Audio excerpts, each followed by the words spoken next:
Good afternoon. I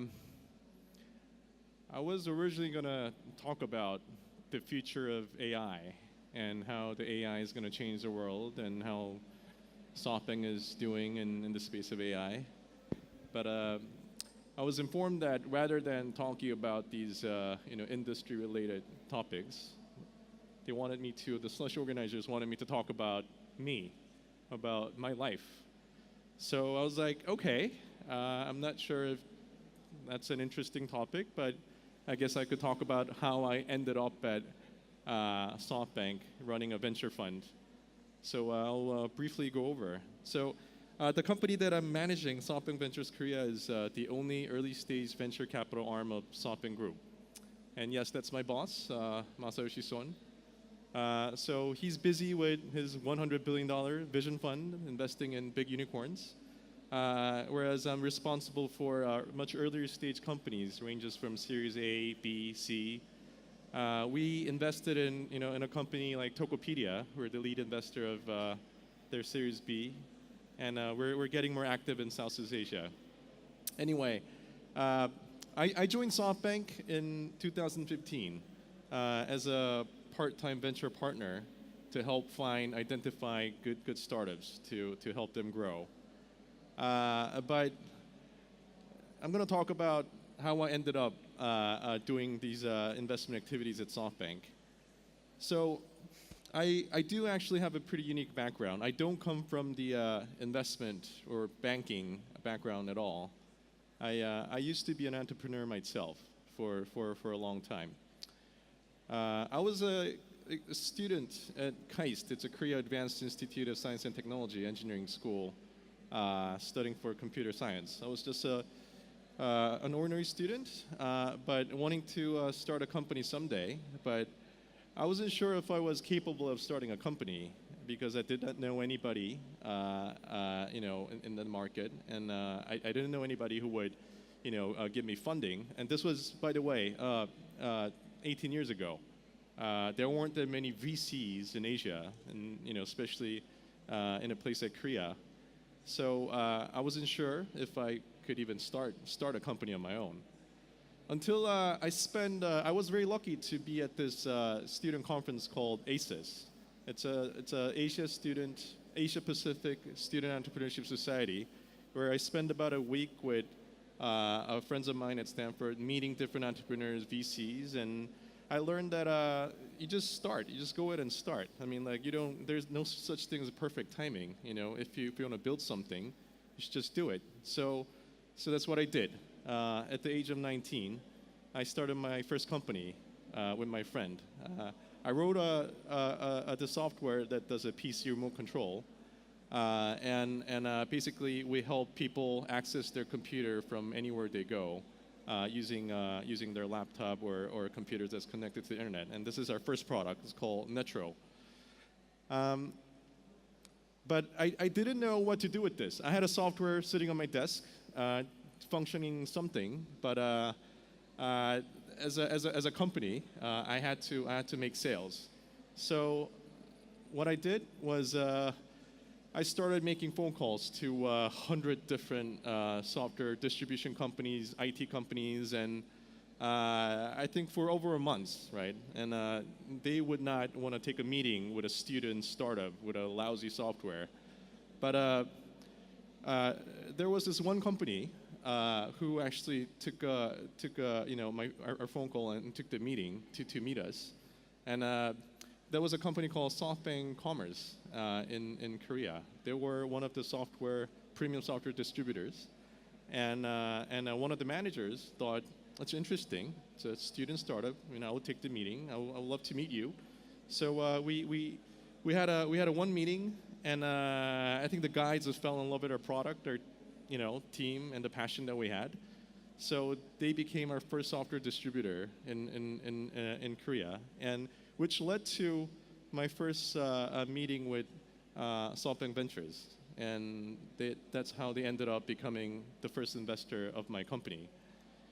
And then I thought to myself, Japan has a much bigger software market. Maybe I should just fly out there and try to expand my business. I knew only one person in Japan, and I made him a call, and I flied out there anyway.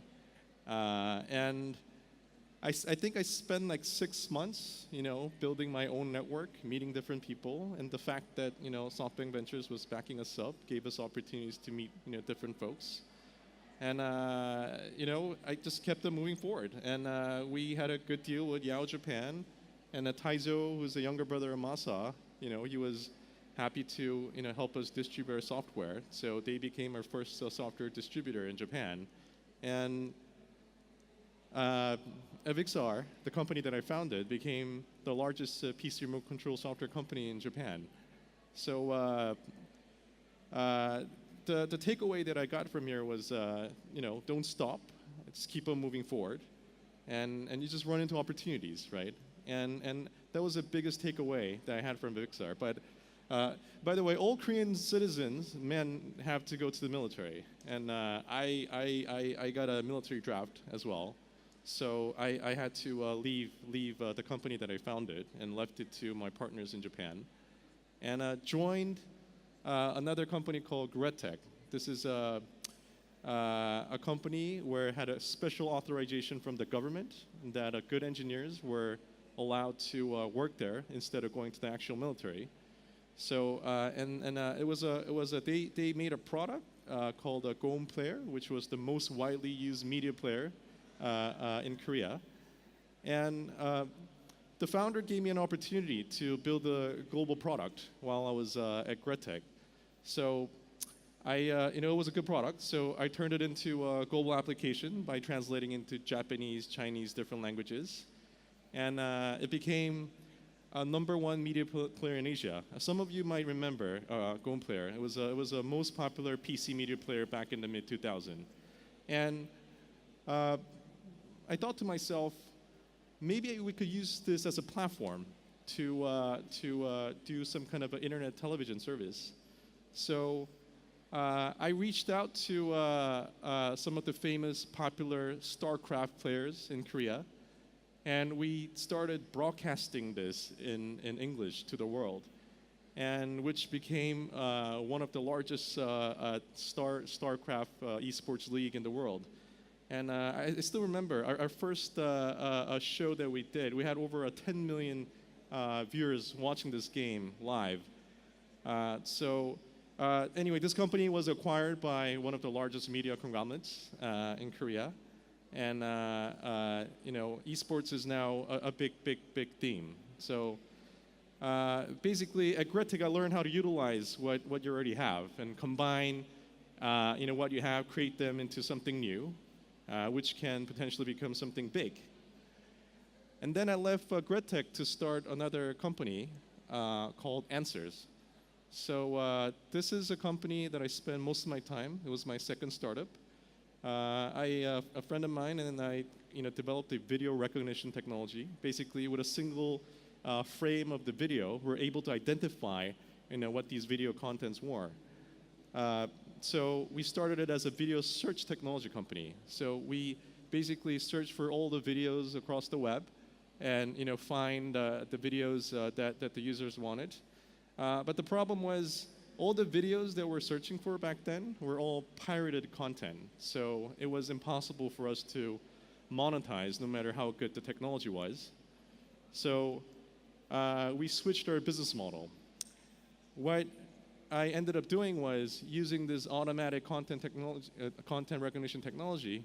We reached out to TV manufacturers like Samsung, LG, who sold their TVs all across the world, and convinced them that we can help you turn your television into something smarter. Because back then, TVs were just TVs, right? Televisions did not know what the viewers are watching. They were just displaying what the set-top box was showing. And we told these guys that if you have our content recognition technology embedded in your TV, we can help you learn what the viewers are watching on real time and help them offer interactive content, do much more exact, rating, and also do an ad replacement, which could turn the stupid television into a very smart platform. So we did, And it was very, very successful. And this company got acquired by Gracenote, a Nielsen company, in 2015.